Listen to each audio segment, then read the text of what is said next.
Shalom, shalom, shalom. Je suis heureux de vous retrouver. Ça fait un bail. L'émission Allons en eau profonde n'a pas été diffusée. Aujourd'hui, grande est ma joie de vous retrouver. Sans plus tarder, nous allons écouter un morceau, et le morceau que moi-même j'affectionne beaucoup, Mais je suis Jésus, tiré de l'album Mais je suis Jésus du pasteur Séverin Picard. Bonne écoute.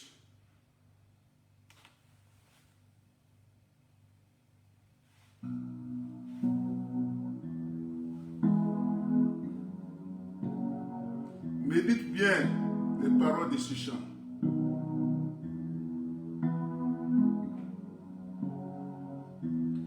Oui, Jésus, je compte sur toi. Mon doux Jésus, je compte sur toi.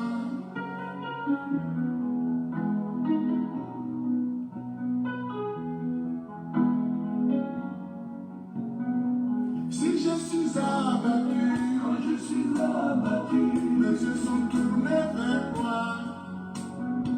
Si je suis accablé, quand je suis accablé, mes yeux sont tournés vers toi. Si je suis humilié, quand je suis humilié, mes yeux sont tournés vers toi. Je n'ai personne à part toi, je n'ai personne. Tu es le Dieu fidèle, tu resteras toujours fidèle. Dans mes moments difficiles, mes yeux sont tournés vers toi. Dans mes afflictions, mes yeux sont tournés vers toi. L'homme de Dieu ne peut m'aider, ma famille ne peut m'aider, mes parents ne peuvent m'aider, mes amis ne peuvent m'aider, aucun homme ne peut m'aider, si ce n'est toi, Jésus. Mais regarde sur toi, mais regarde sur toi, Jésus, mais regarde sur toi, mais regarde sur toi.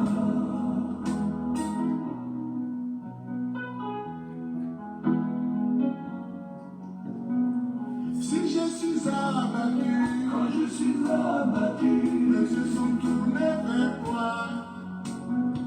Si je suis accablé, quand je suis accablé, mes yeux sont tournés vers toi. Si je suis humilié, quand je suis humilié, mes yeux sont tournés vers toi.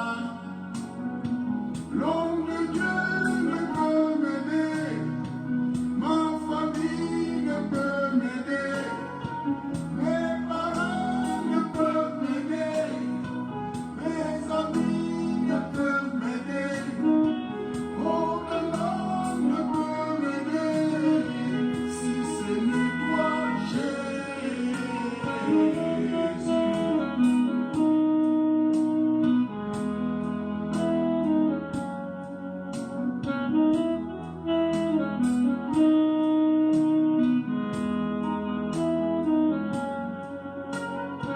Je lève mes yeux vers toi qui règne dans les cieux.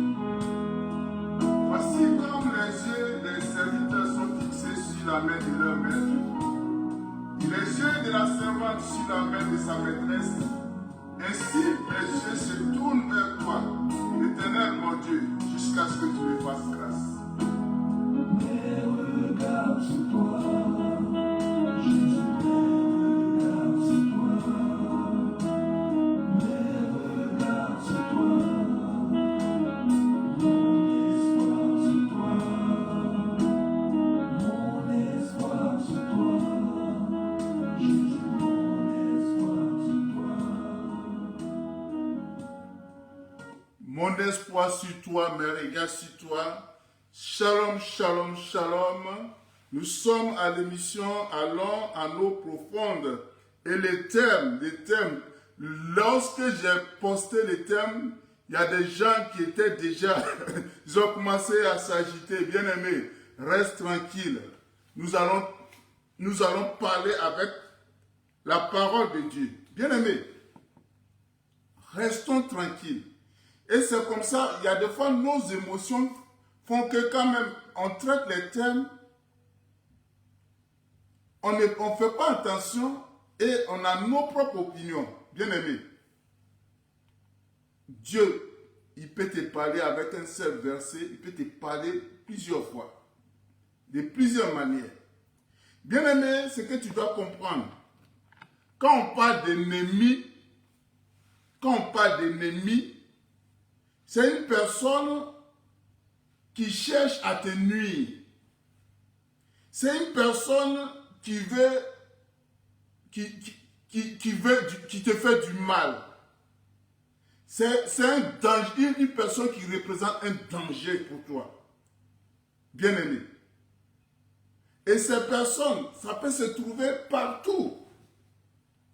Ça peut se trouver partout. Mais quand on dit les plus pires, c'est au sein de la famille. Parce que au sein de la famille, il y a des secrets que toi tu ne connais pas, mais ton frère qui te veut du mal est en possession. Bien-aimé. L'ennemi, comme je l'ai signifié, je l'ai défini, c'est une personne qui te veut du mal. C'est une personne qui veut te nuire. Bien-aimé. Ce que tu dois comprendre, Et le Psaume 24 nous dit quoi? À l'Éternel, la terre et ce que la terre renferme, le monde et ceux qui l'habitent. Le monde et ceux qui l'habitent, bien-aimés. Nous appartenons à Dieu. Tu peux appartenir à Dieu, mais naître dans une famille. La famille, on ne choisit pas. On ne choisit pas. Tu peux choisir un frère, un ami, mais la famille, un frère, une soeur, on ne choisit pas. Bien-aimé, ce terme est tellement important que c'est le Seigneur Jésus même qui l'a dit dans Matthieu 10, les versets 37, 36 au moins. Matthieu 10, le verset 36. Je vais lire ça en 8 secondes et puis je vais te lire en semeur. C'est pourquoi j'aimerais que vous ayez beaucoup de versions et vous allez comprendre la parole de Dieu.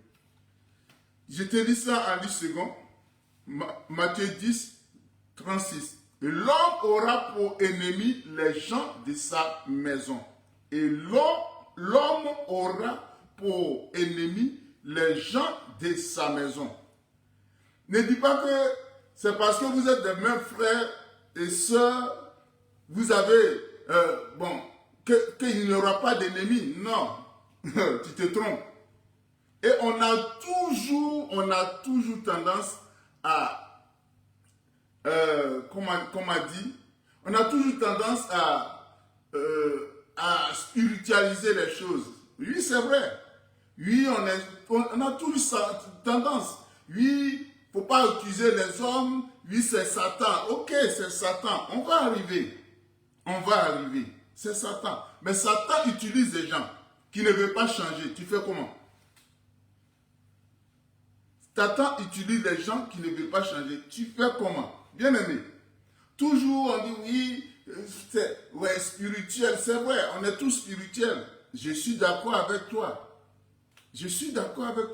Mais je connais une personne qui a des frères et sœurs, mais dans la vie courante, il y a spécialement 2 de ses frères qui ne s'entendent jamais, qui font toujours des histoires.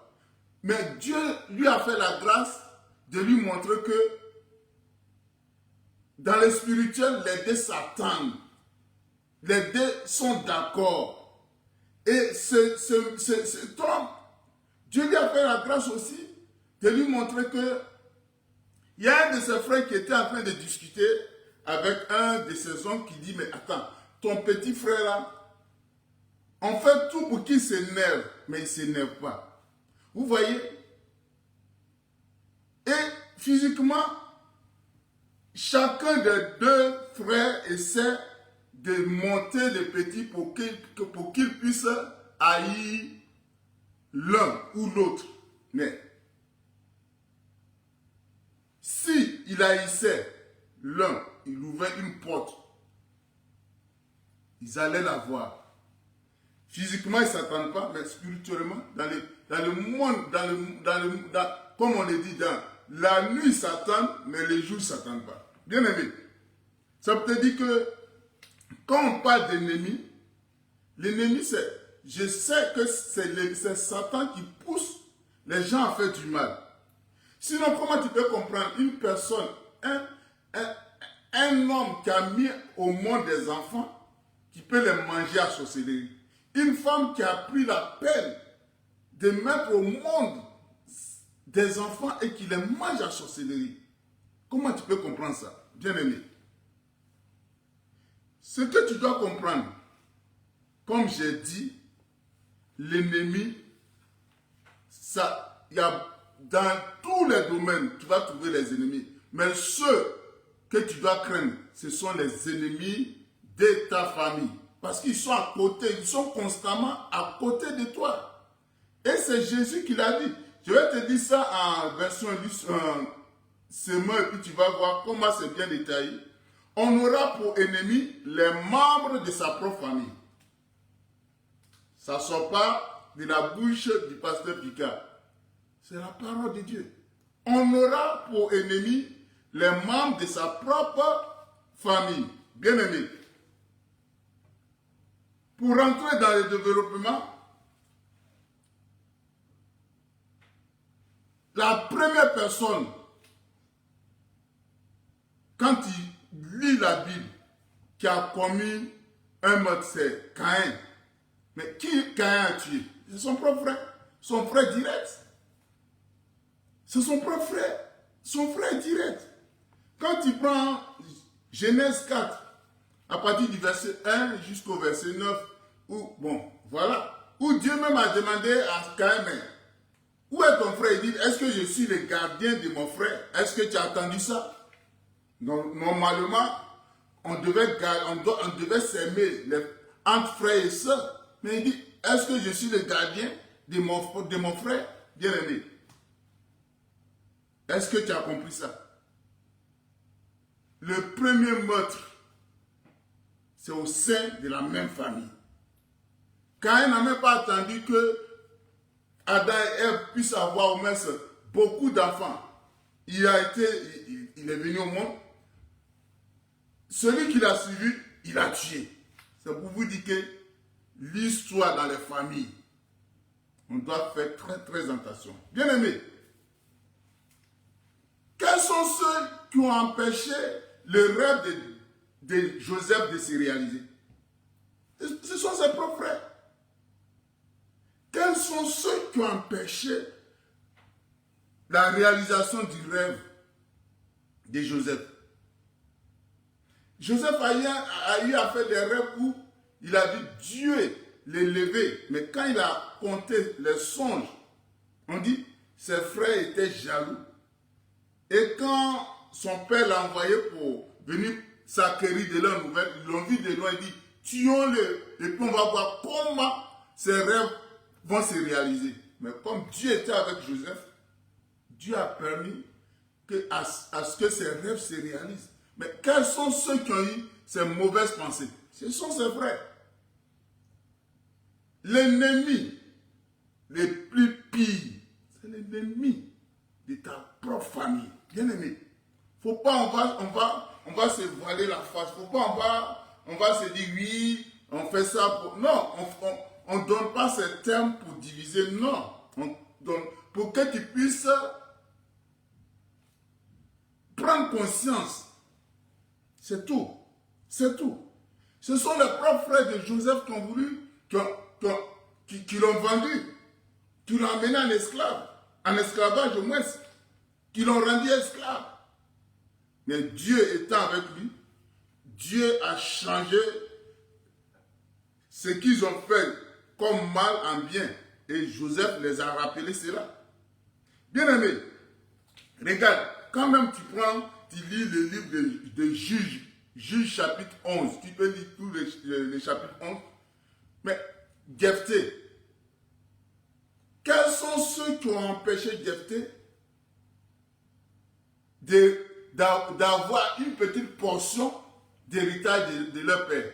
Ce sont ses propres frères, bien-aimés. Il y a beaucoup d'exemples. Il y a beaucoup d'exemples. Il y a beaucoup d'exemples, bien-aimés. Il y a beaucoup d'exemples. Il y a beaucoup d'exemples. Regarde, même dans le livre de Juges, Juges chapitre 15, regarde le Samson, à lui seul, il a battu les Philistins. Les Philistins cherchaient à attraper Samson. Mais quels sont ceux qu'ils ont envoyés? Tu vas trouver ça dans Juges 15. Quels sont ceux qu'ils ont envoyés? Ils ont envoyé les frères de Samson. Ils disent oui, on va t'attraper, on va t'attacher et puis on va te livrer aux Philistins. Attends, tu vas l'attacher, tu vas le livrer aux Philistins. C'est pour lui donner des baisers ou bien c'est pour l'embrasser? Non, c'est pour lui faire du mal. Mais c'est ce qu'ils ont fait. Alors que Samson lui seul, il a combattu plus de milliers de Philistins. Lui seul.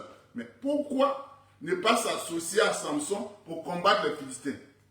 Ils ont préféré les livrer. Bien aimé. Tu comprends ça? Même, regarde, la vieille mère, la reine mère Athalie, quand son fils est mort, son fils Akazia est mort, elle a préféré tuer les enfants de son fils. Elle a tué les enfants de son propre fils qui est sorti de ses entrailles. C'est quelqu'un d'autre qui est venu les tuer. C'est elle qui les a tués. L'ennemi, le plus pire, c'est l'ennemi de ta propre famille. Bien aimé, comme j'ai dit, il y a beaucoup d'exemples. Beaucoup d'exemples. Bien aimé, je continue. Je vous donne les tests, comme ça, vous aussi, vous pouvez les lire à la maison. Toi, tu veux ressembler au roi David. Le roi David, ses propres parents ont voulu le livrer à Saül. J'aimerais qu'on lise ça dans les livres de 1 Samuel 23. Vous allez comprendre, bon, il n'y a pas assez de temps, c'est pourquoi je fais comme si, il faut courir un peu pour gagner un peu en temps. 1 Samuel 23, où David était allé pour aider ses frères. 1 Samuel 23. 1 Samuel, chapitre 23. Ok. 1 Samuel, 1 roi au Messie. Non, c'est 1 Samuel. 1 Samuel, chapitre 23. Je lis la parole de Dieu. On vint dire à David, voici les Philistins ont attaqué Keïla et ils pillent les airs. David consulta l'Éternel en disant, irai-je et battrai-je ces Philistins? Et l'Éternel lui répondit, va, tu battras les Philistins et tu délivreras Keïla. Ok, c'est ce que David a fait. Alors que David était pourchassé par Saül, mais comme il a vu que ses frères Keïla, de la région de Keïla, en fait, la région de Keïla appartient à Juda, qui est aussi la tribu de David. Donc David est allé pour les aider. Il allait combattre les Philistins et il a délivré Keïla. Mais voici ce que, en guise de récompense, voici ce que les habitants de Keïla vont faire à David. Je continue, je prends le verset 7. Saül fut informé de l'arrivée de David à Keïla et il dit, Dieu le livre entre mes mains car il est venu s'enfermer dans une ville qui a des portes et des barres.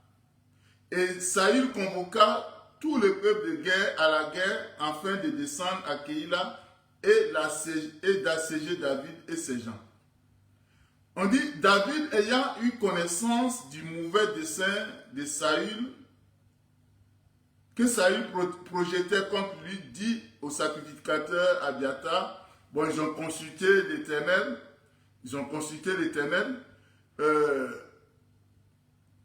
et voici ce que l'Éternel va lui dire.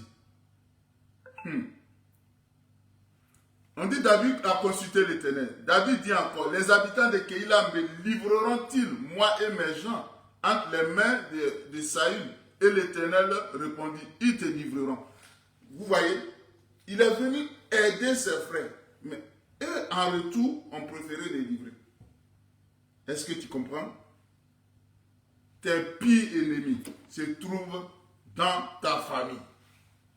Nos pires ennemis se trouvent dans nos familles. Bien-aimés, faut pas on va. Bon, voilà, si tu veux, tu prends.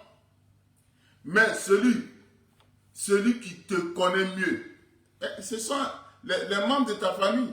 Mais si un devient ton ennemi, il est pire que tes autres ennemis. C'est comme ça que tu dois comprendre. Il est pire que tes autres ennemis. Bien-aimé, toujours le roi David a régné. Mais qui l'a détrôné pour un petit temps? C'est son propre fils Absalom. C'est son propre fils. Le fils qui est sorti de ses entrailles. Qui est venu le détrôner pour un temps. Et ce dernier a couché avec les concubines de David. Bien aimé. Il a couché avec les concubines de David. Qui autre a fait ça, si ce n'est son propre fils? Bien aimé. Si ce n'est son propre fils. Bien aimé. C'est ce que tu dois comprendre. C'est ce que tu dois comprendre.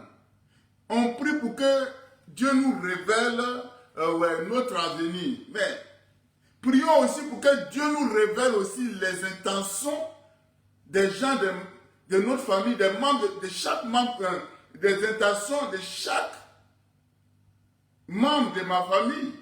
C'est ça aussi. Regarde, je vais te dire une chose. Soyons clairs. Soyons clairs. Ce n'est pas tout le monde qui va prier pour eux et puis ils vont changer. Ça, tu perds le temps. Ce n'est pas tout le monde, il faut prier pour eux. Depuis que tu pries pour eux là, qu'est-ce qui change? Je vais te lire au moins 2 petits versets. David, lorsque Saül le poursuivait, un jour, Dieu a livré Saül en ses mains. Mais lui, il a préféré l'épargner. Il a coupé le pan de sa robe. David était allé se cacher dans une caverne. Et c'est là-bas Saül est allé pour aller faire des besoins. Et David a coupé un petit bout du pan de sa robe. Et David criait à Saül, voilà, aujourd'hui Dieu t'a livré à moi, mais moi je t'ai épargné. Et voici la phrase même qu'il a dit dans 1 Samuel 24, le verset 13. Il y a d'autres parties où ils ont mis le verset 14. On dit, des méchants vient la méchanceté. Un méchant, il ne peut pas changer. Celui qui est mauvais, il ne peut pas changer. Si tu es bon, regarde toi-même quand tu es bon, le jour que tu veux jouer au méchant, tu as vu comment tu te mets mal à l'aise, c'est la même chose. Le méchant, s'il veut se jouer au bon, Il ne peut pas. De la manière, toi qui es bon, tu ne veux pas être mauvais, c'est la même chose. Et dans le livre de Proverbe 16, le verset 4 dit quoi? Proverbe 16, le verset 4 dit quoi? On dit l'Éternel a tout fait pour un but. L'Éternel a tout fait pour un but. Même le méchant pour le jour du malheur. Ça c'est lu second. Mais je vais te lire ça en parole de vie. On dit le Seigneur a tout fait dans un but précis. Le Seigneur a tout fait dans un but précis.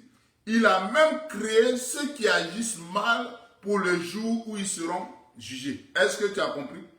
Il a même créé ceux qui agissent mal pour le jour où ils seront jugés, où ils seront punis. Est-ce que tu as compris? Donc, ce n'est pas tout le monde qui va prier pour qu'il puisse se convertir. C'est pourquoi j'aimerais que désormais, quand tu pries pour quelqu'un, pour un membre de ta famille, attends, quel est son but sur cette terre? Dis au Seigneur de te montrer le but de cette personne. Est-ce qu'il va rester dans son état jusqu'à ce qu'il soit puni? Mais tu vas épargner le temps de prier pour lui, pour qu'il se convertisse.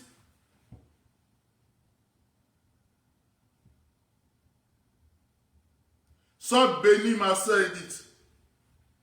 Tu vas épargner le temps pour prier pour toi-même. Demande désormais à mon frère qui se nomme tant, quel est son but sur cette terre?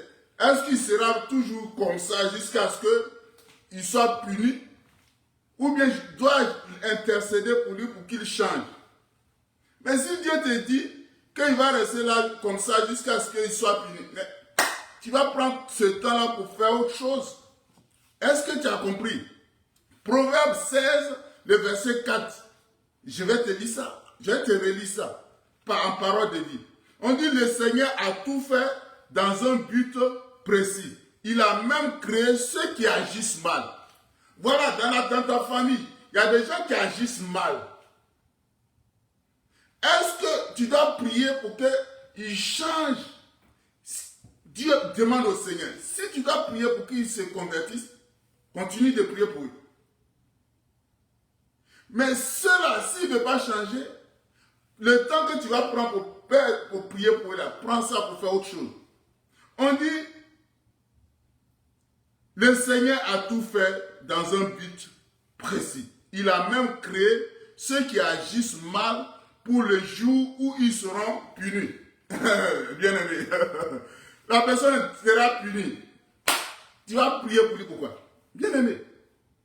C'est pourquoi ne perdons pas le temps, ne perdons pas le temps, ne perdons pas le temps pour intercéder pour des personnes. Regarde, la même personne est en train de ravager ta famille. Tu ne vois pas cela? À chaque fois quand on dit il y a mort, ah c'est lui. Effectivement c'est lui. L'ennemi l'utilise pour ravager. Bien aimé. Est-ce que tu comprends? Bien aimé, c'est parce que je vous invite à lire la parole de Dieu. Quand tu lis la parole de Dieu, que tu découvres les choses, c'est très très important. Et ça t'encourage encore à aimer le Seigneur. Bien aimé, même le roi David,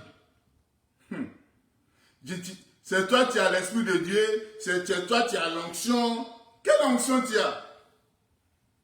C'est pas parce que tu as l'Esprit de Dieu que l'ennemi ne peut pas avoir le dessus sur toi. Je vais te lire un petit texte et puis tu vas comprendre. Prends 1 roi 2, 1 roi 2, 1 roi 2. 1 roi chapitre 2, versets 5 et 6. Non, je vais prendre le verset, à partir du verset 1 jusqu'au verset 6, vous allez comprendre.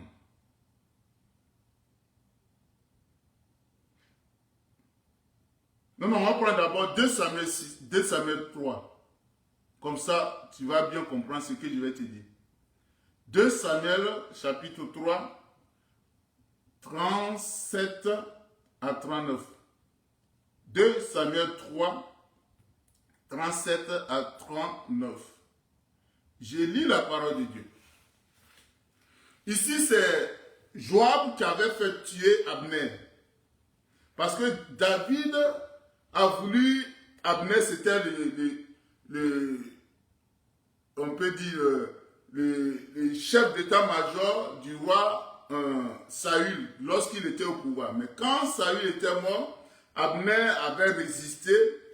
Abner a été établi un des fils de Saül pour qu'il soit roi. Donc il y a eu affrontement entre le camp d'Abner et de David. Mais David avait voulu appeler Abner pour qu'il puisse signer une paix. Mais Joab a profité de ça pour tuer Abner. Et le peuple croyait que c'était David qui avait formaté ses coups. Et voilà ce qui s'est réellement passé. Et vous allez comprendre ce que David a dit. Tout le peuple et tout Israël comprit en ce jour que ce n'était pas par l'ordre du roi qu'Abner, fils de Ner, avait été tué. Le roi dit à ses serviteurs, ne savez-vous pas qu'un chef, qu'un grand est tombé aujourd'hui en Israël? Et c'est ce verset-là même que je veux que tu retiennes. Le verset 39. Je suis encore faible, quoique j'ai reçu l'onction royale. David reconnaît qu'il est encore faible. Je suis encore faible, quoique j'ai reçu l'onction royale. Et ses fils, les fils et ses gens, les fils de Serouja sont trop puissants pour moi. Est-ce que tu as compris? Et les fils de Serouja sont trop puissants pour moi. Que l'Éternel rende selon sa méchanceté et à celui qui fait le mal. Est-ce que tu comprends? Malgré l'onction royale, c'est David qui était roi. Toi, tu as reçu quelle onction? Et puis les sorciers ne peuvent pas t'attaquer. En fait, les fils de Serouja, c'est la tante de David. C'est la tante de David. Donc, Serouja, il y avait Joab, Azaël et Abishai comme fils. Donc, c'est 3 personnes. C'est 3 personnes que David parlait. Il dit, ces gens-là, ils sont trop puissants pour moi. Quoique j'ai reçu l'onction royale. C'est toi qui as le Saint-Esprit. Tu crois que les sorciers ne veulent pas te manger. Ils ne veulent pas te faire du mal. Quelle onction tu as? Quelle onction tu as? Quelle onction tu as?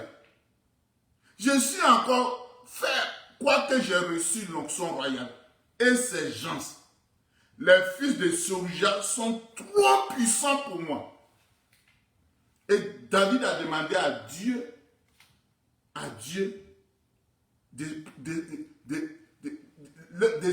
de prendre en compte le mal qu'ils ont fait. Bien aimé, est-ce que tu comprends? Que l'Éternel rende selon sa méchanceté à celui qui fait le mal. Bien aimé. Et comme ils étaient puissants, et David, sachant que lorsqu'il ne sera plus là, ils peuvent fatiguer son fils Salomon. Voici ce qu'il va laisser comme consigne à son fils. Voici ce que David va laisser comme consigne à son fils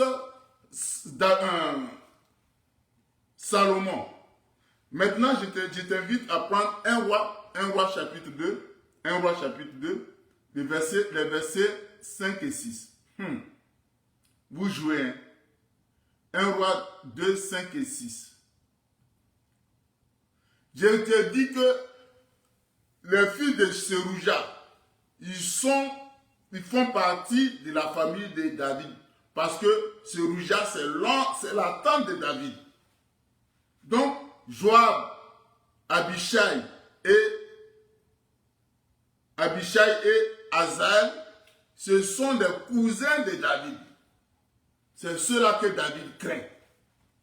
Malgré qu'il a reçu l'onction royale, David dit ils sont puissants. Ils sont puissants, bien aimés.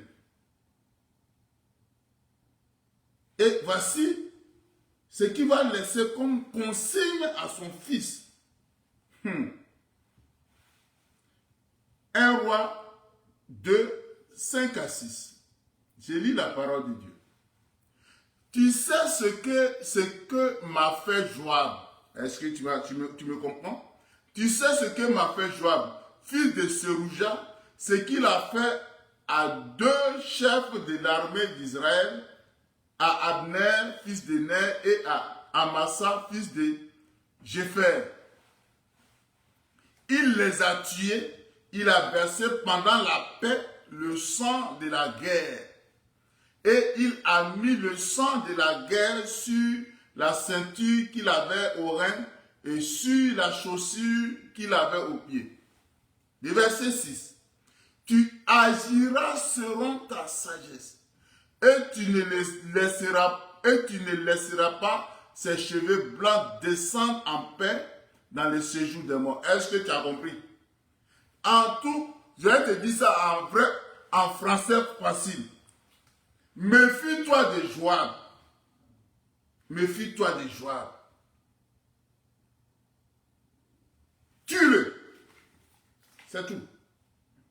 Méfie-toi de Joab. Tue-le. S'il déconne un peu, tue-le. Tu agiras selon ta sagesse et tu ne laisseras pas ses cheveux blancs descendre en paix dans le séjour des morts. Est-ce que tu as compris? Joab, c'est l'oncle de Salomon.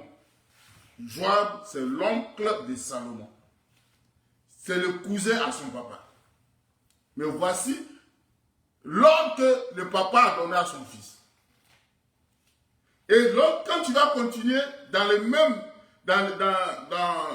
chapitre de 1 Roi chapitre 2, 1 Roi chapitre 2, 1 Roi chapitre 2, à partir du verset 28 au verset 34. Bon, prends 28, on va aller. Ouais, il est l'heure même de passer, mais bon, voilà, on m'a accordé quelques... Voilà. Ok. Maintenant, c'est Samson qui devait... Non, est-ce que c'est... C'est Salomon qui devait être roi après David. Mais voici ce que Joab va faire. Il y a un des fils de David qui s'appelle Adonijah, qui a dit que c'est lui qui est l'aîné, donc c'est lui qui devait hériter de son père. Quoique David a dit que c'est Salomon. Donc Joab a pris parti pour Adonijah. Le bruit en parvint à Joab qui avait suivi la partie d'Adonijah, quoiqu'il n'eût pas suivi la partie d'Absalom. Et Joab se réfugia vers la tente de l'Éternel et saisit les cornes de l'autel. En annonçant au roi Salomon que Joab s'était réfugié vers la tente de l'Éternel et qu'il était auprès de l'autel. Et Samson envoya Benaja, fils de Jojada, en lui disant, va, frappe-le. Est-ce que tu as compris? Va, frappe-le. C'est son oncle. Vous pouvez dire non, nous sommes des frères, nous sommes de la même famille. Il dit, va, frappe-le. Bien-aimé, va, frappe-le. Et c'est ce que, quand il dit jusqu'au verset 34, comme c'est, bon, je suis pris par le temps, on dit, Benaja, fils de Jojada, monta, frappa Joab et le fit mourir.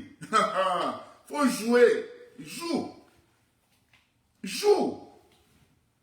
joue. Ah, c'est mon oncle. Ah, c'est mon papa. Ah, c'est ma maman. David a dit à Salomon, agis avec sagesse. Agis, fais comme tu veux. Bien aimé. Quand on parle des membres de famille, ah, oui, ça peut diviser. Ok. Je ne suis pas là pour diviser une famille. Mais ce que je vais te dire, l'ennemi qui peut t'avoir aussi facilement, c'est l'ennemi qui se trouve dans ta famille. La personne qui est loin va d'abord chercher à te connaître, ce que tu aimes, ce que tu n'aimes pas, quels sont tes points forts, tes points faibles. Mais la personne avec qui tu vis dans la famille, elle connaît tout ton secret. Non, c'est tellement facile de t'atteindre. Bien aimé. Est-ce que tu as compris? Et c'est Jésus même qui a dit. C'est Jésus même qui a dit.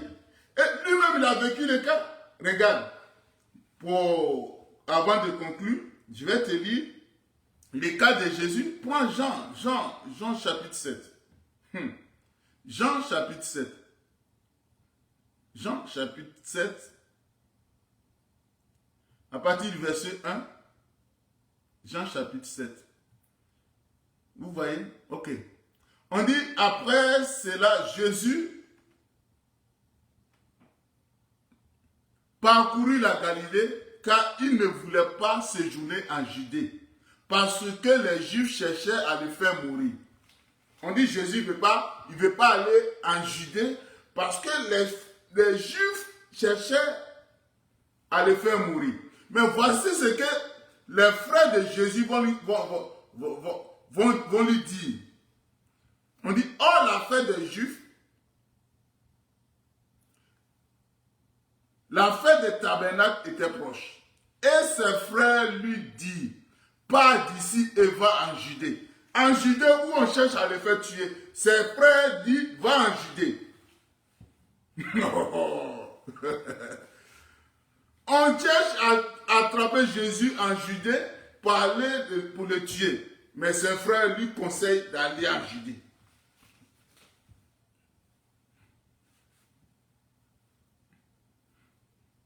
Ils aiment Jésus ou bien ils n'aiment pas.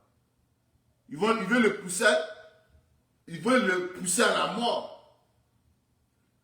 Ses frères lui disent, pars d'ici et va en Judée, afin que tes disciples voient aussi les œuvres que tu fais. Personne n'agit en secret lorsqu'il désire paraître. Si tu fais ces choses, montre-toi toi-même au monde. Car ses frères non plus ne croient pas en lui. Jésus leur dit, mon temps n'est pas encore venu. Donc vous voyez, là où on cherche à tuer Jésus, ses propres frères disent, va là-bas, va te livrer.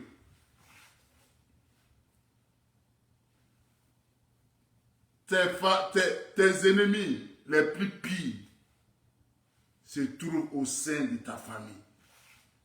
Donc fais très attention, bien-aimés. Faisons très attention.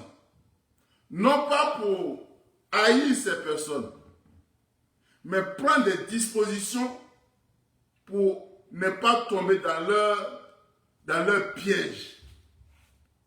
Prenons des dispositions pour ne pas tomber dans leur piège. Et comme j'ai dit, oui, pour conclure. Oh, merci Seigneur. Merci Seigneur. Mais avant de conclure, j'aimerais que tu prennes Jérémie. Même Jérémie a souffert dans la main de ses frères. Jérémie.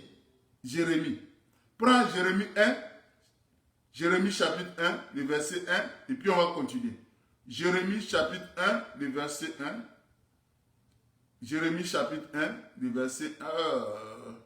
Jérémie chapitre 1, le verset 1. Et puis, ce que je vais te dire, viens. On dit, Parole de Jérémie, fils d'Ilkija, l'un des sacrificateurs d'Anatoth.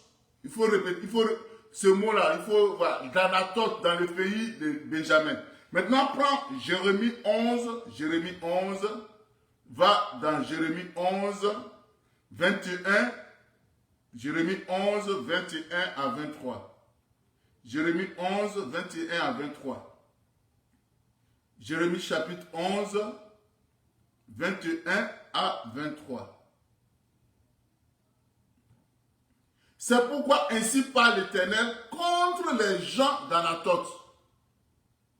Contre les gens d'Anatoth. Contre les gens d'Anatoth. Anatoth, ce sont, voilà, on dit Jérémie, fils d'Anatoth. Donc, les gens d'Anatoth, ce sont les frères de Jérémie.